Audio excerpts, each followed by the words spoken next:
കുട്ടികൾ സ്കൂളിൽ നിന്ന് വരുമ്പോൾ അമ്മമാർക്ക് ഭയങ്കര ടെൻഷനാല്ലേ, ഇന്ന് എന്തുണ്ടാക്കി കൊടുക്കും എന്നൊക്കെ. അപ്പൊ നമുക്കിന്ന് മുട്ടക്കടലപ്പം ഉണ്ടാക്കിയാലോ? ഈസിയാണേ. വാ നമുക്ക് എങ്ങനെ റെഡിയാക്കുന്നതെന്ന് നോക്കാം. അതിന് 1 കപ്പ് മൈദ, 1 കപ്പ് ഗോതമ്പ് പൊടി, ആവശ്യത്തിന് ഉപ്പ്, 2 മുട്ട മിക്സ് ചെയ്ത് കൊടുത്തിട്ടുണ്ട്. ഇനി ഇതിലോട്ട് ഇത് കുഴയ്ക്കാൻ ആവശ്യത്തിനുള്ള വെള്ളത്തിന് പകരം തേങ്ങാപ്പാൽ നിങ്ങൾക്ക് യൂസ് ചെയ്യാം. പക്ഷെ തേങ്ങാപ്പാലൊക്കെ എടുക്കുമ്പോൾ നിങ്ങൾക്ക് സമയം കൂടുതൽ എടുക്കും. ഇത് പെട്ടെന്ന് നമ്മൾ ഈസി ആയിട്ട് പെട്ടെന്ന് റെഡിയാക്കുന്ന സ്നാക്കാലോ. സമയം ഉണ്ടെങ്കിൽ തേങ്ങാപ്പാൽ എടുത്തോ. തേങ്ങാപ്പാലിൽ മിക്സ് ചെയ്താൽ കുറച്ചുകൂടെ സ്വാദ് കൂടും. അപ്പൊ നമ്മളൊരു വിസ്ക് വെച്ചിട്ട് നന്നായിട്ട് മിക്സ് ചെയ്തെടുക്കുക. ഒരു ദോശമാവിന്റെ പരുവത്തില് നിങ്ങൾക്ക് മിക്സിയിൽ വെച്ചിട്ട് ഒന്ന് ബീറ്റ് ചെയ്തെടുക്കാം. അപ്പൊ പെട്ടെന്ന് നിങ്ങൾക്ക് ബീറ്റ് ചെയ്തെടുക്കാവുന്ന കേട്ടോ പറ്റും. അപ്പൊ ഞാനിപ്പോ ഹാൻഡ് വിസ്ക് വെച്ചിട്ടാണ് ചെയ്യുന്നത്.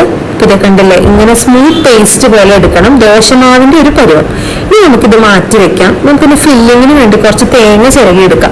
ആവശ്യത്തിന് തേങ്ങ എടുക്കാം കേട്ടോ. നിങ്ങൾക്ക് ഇതിന്റെ കൂടെ നിങ്ങൾക്ക് ഫില്ലിംഗ് ആയിട്ട് എന്തും കൊടുക്കാം. ഞാനിപ്പം പഞ്ചസാര ഇതിലോട്ട് ആഡ് ചെയ്യാണ്. 2 സ്പൂൺ മധുര ആവശ്യാനുസരണം നിങ്ങൾക്ക് ഇട്ട് കൊടുക്കാം. കുറച്ച് ഏലക്കാപ്പൊടി, നിങ്ങൾക്ക് വേണമെങ്കിൽ നട്ട്സോ പഴോ ഇനി പീനട്ടോ അങ്ങനെ എന്തെങ്കിലുമൊക്കെ നിങ്ങൾക്ക് ആഡ് ചെയ്ത് കൊടുക്കാം.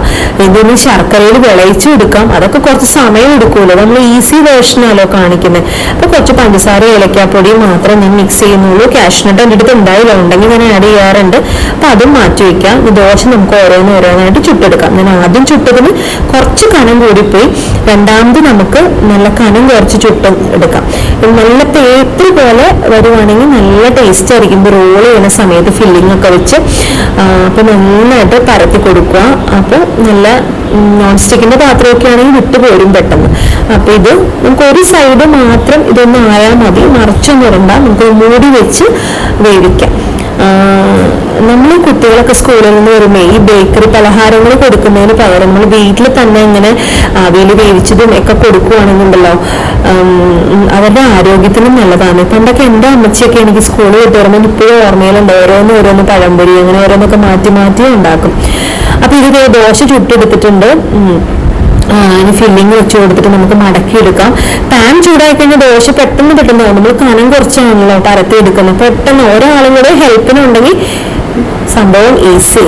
പ്ലേറ്റ് കാലിയാവണ അറിയില്ല കേട്ടോ. അപ്പൊ നിങ്ങൾ ഉണ്ടാക്കിയിട്ട് എനിക്ക് ഫീഡ്ബാക്സ് അറിയിക്കണം. അപ്പൊ ഇഷ്ടമാണെങ്കിൽ ഞാൻ ഇതുപോലത്തെ സ്നാക്സിന്റെ വീഡിയോസ് ഒക്കെ ഇടാം. അപ്പൊ ഓക്കെ, താങ്ക് യു. ഫീഡ്ബാക്സ് അറിയിക്കണേ. ഉണ്ടാക്കി നോക്കണം കേട്ടോ. Thank you.